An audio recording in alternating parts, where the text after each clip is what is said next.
अस्सलाम वालेकुम। उम्मीद करता हूँ आप लोग सब खैरियत से होंगे। अल्लाह ताला आप लोगों को खुश रखे, आमीन।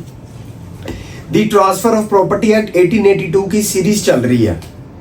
सेक्शन 63 तक मेरे कंप्लीट अपलोड है। आज सेक्शन 64 और सेक्शन 65 जो है वो कवर अप करना है।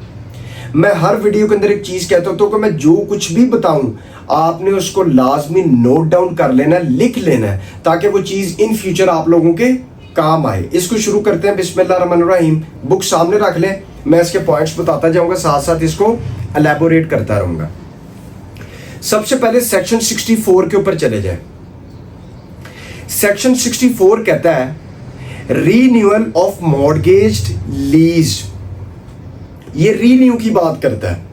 अब इसका क्या कंसेप्ट है, इसका कंसेप्ट नीचे लिखें। इसमें लिखें कि मींस अगर किसी प्रॉपर्टी की मॉर्गेज लीज हुई है, अगर किसी प्रॉपर्टी की मॉर्गेज लीज हुई है तो उसे रीन्यू कराया जा सकता है, उसे रीन्यू करवा सकते हैं। ये मॉर्गेजर के पास राइट है, वो उसे रीन्यू करा सकता है। मॉर्गेजर का ये राइट है। ठीक हो गया। उसके बाद अगले पे चले जाए सेक्शन 65 के ऊपर। सेक्शन 65 बात करता है कि implied contracts by the mortgagor, implied contracts by the mortgagor. इसके आगे लिख लें, ये लाइबिलिटीज की बात अब शुरू हो गई है। सेक्शन 64 तक बताया ना, ये सारे क्या बात हो रही थी, सारी मॉर्गेजर के राइट्स की। अब हम राइट से बाहर आके अब हम मॉर्गेजर की लाइबिलिटीज को पढ़ेंगे कि मॉर्गेजर के ऊपर क्या क्या लाइबिलिटीज होती हैं, उसकी क्या ड्यूटीज हैं, उसकी क्या ऑब्लिगेशंस हैं। ठीक है, तो ये सेक्शन 65 से जो है वो ऑनवर्ड होगा। आपने यहाँ पे लिख लेना कि अब लाइबिलिटीज मॉर्गेजर की स्टार्ट हो गई हैं। इसका कंसेप्ट है in the absence of contract to the contrary the mortgagor shall be deemed to contract with the mortgagee. अब इसके नीचे इसका कंसेप्ट शुरू करें। इसमें लिखें कि अब सेक्शन 65 और सेक्शन 66 में मॉर्गेजर की लाइबिलिटीज के बारे में बात की गई है।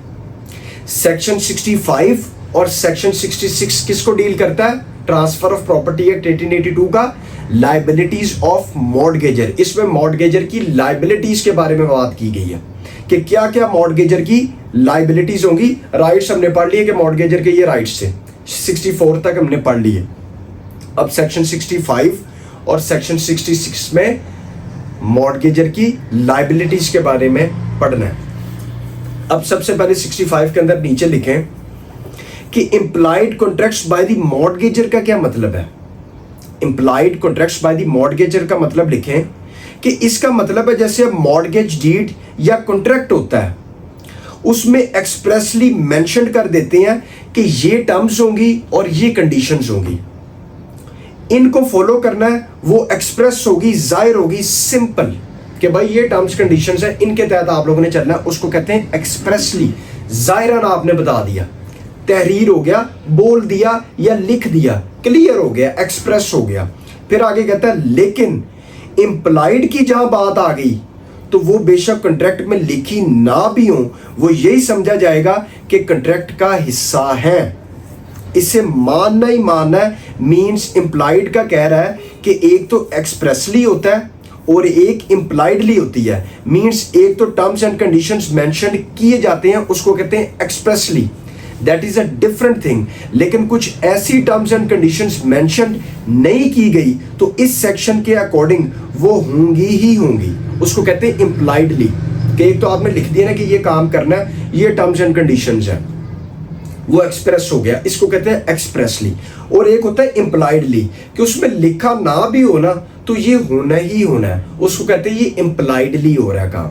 ठीक हो गया, ये आ गया इस सेक्शन के अकॉर्डिंग। अगर तो लिखा कि अगर तो वहां पे लिखी गई है तो ठीक है, अगर नहीं लिखी गई तो इस सेक्शन के अकॉर्डिंग होगी इंप्लाइडली, वो फिर इस सेक्शन के अकॉर्डिंग मानी जाएंगी जो इस सेक्शन में बताई गई हैं। अगर वो मेंशन नहीं भी की गई तो वो टर्म्स एंड कंडीशंस इस सेक्शन के अकॉर्डिंग मानी जाएंगी। कंपल्सरी है, उसको मानना फिर लाजमी है। मींस अगर मेंशन कर दी तो वेल एंड गुड है, और अगर नहीं की तो फिर इस सेक्शन के अकॉर्डिंग चलेंगे। अब आगे लिख लें कि अब कौन कौन सी ऐसी कंडीशंस है जो इंप्लाइड कंडीशंस मानी जाएंगी। वो कौन सी ऐसी कंडीशंस है जो इंप्लाइड कंडीशंस होंगी। जिनको इम्प्लाइड कंडीशंस माना जाएगा। ठीक हो गया, मैं दोबारा रेपिटेशन में जा रहा हूं। एक होता है एक्सप्रेस टर्म्स एंड कंडीशंस, कि आपने लिख दी कि भाई ये काम करना है, ये करना है, ये करना है, ये करना है, ठीक है, एक्सप्रेस कर दिया, जाहिर कर दिया। एक होता है इम्प्लाइडली, कि वो ना भी लिखा हो ना तो फिर भी आपने उन चीजों को मानना ही मानना है, उसको कहते हैं इम्प्लाइडली। अब वो इम्प्लाइडली कंडीशंस कौन सी हैं जो मानी जाएंगी? पहला पॉइंट लिखें, पहली कंडीशन लिखें, ए में लिखें, एक बात करता है टाइटल की। किसकी बात करता है? टाइटल की। टाइटल के आगे इसका कंसेप्ट लिखें, मींस जो मॉर्गेजर है, जो प्रॉपर्टी इंटरेस्ट ट्रांसफर कर रहा है मॉर्गेजी को, तो मॉर्गेजर के पास उसको ट्रांसफर करने की पावर होनी चाहिए। मींस उस प्रॉपर्टी का टाइटल उस मॉर्गेजर के पास होना चाहिए कि वो वाकई ओनर है। ये आ गया टाइटल का कंसेप्ट। अब चले जाए बी में, कि बी कहता है डिफेंस।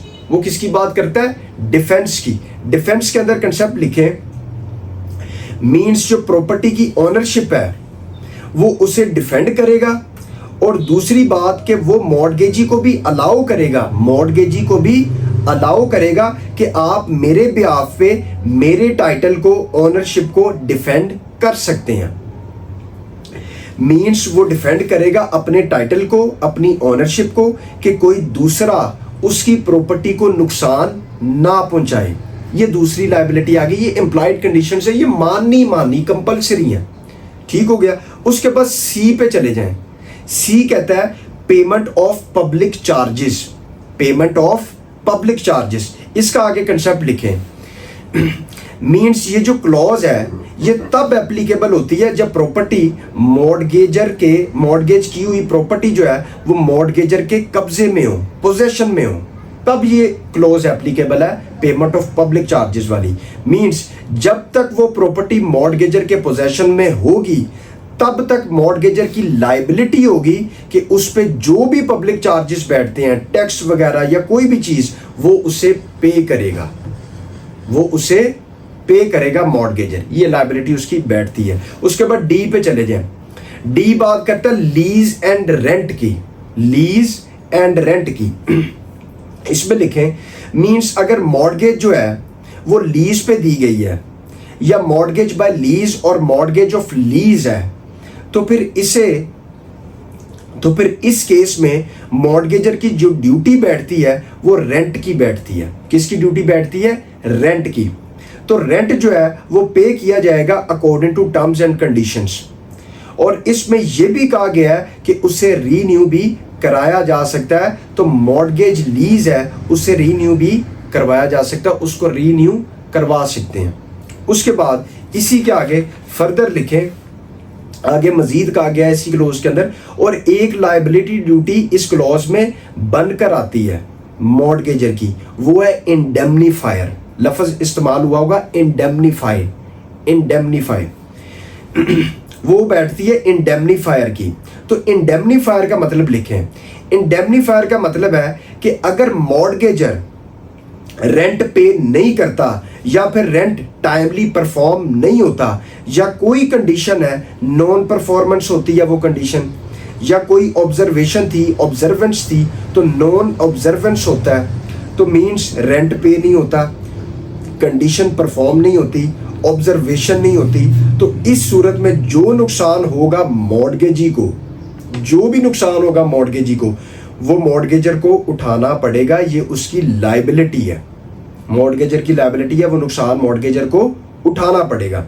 तो वो इंडेमनीफाई करेगा मॉर्गेजी को because of loss of payment, non performance of contract, non observance of contract. इस सूरत में इंडेमनीफाई करेगा मॉर्गेजर जो है मॉर्गेजी को। तो मींस जो भी प्रॉब्लम होती है मॉर्गेजी को, उसको इंडेमनीफाई करने का काम, करने की लायबिलिटी मॉर्गेजर की है, मॉर्गेजर करेगा। ठीक हो गया। उसके बाद ई क्लोज पे चले जाएं। ई बात करता है सेकंड और सब्सिक्वेंट लीज। सेकंड और सब्सिक्वेंट लीज, इसका क्या कंसेप्ट है? इसमें लिखे, एक एग्जांपल से समझे इसको। इसमें लिखा है मींस के ए ने बी को प्रॉपर्टी मॉर्गेज की, और सेम सी को भी दे दी, तो सी जो है वो सब्सिक्वेंट लीज सेकंड है, उसे सब्सिक्वेंट लीज पे दी, तो प्रॉपर्टी जो है वो लीज वाली है। तो इस सेंस में जो पहले वाली प्रॉपर्टी मॉर्गेज लीज जो थी, जो बी को दी, उस पे जो भी ड्यूज बैठते हैं तो वो उसे चुका कर आएगा।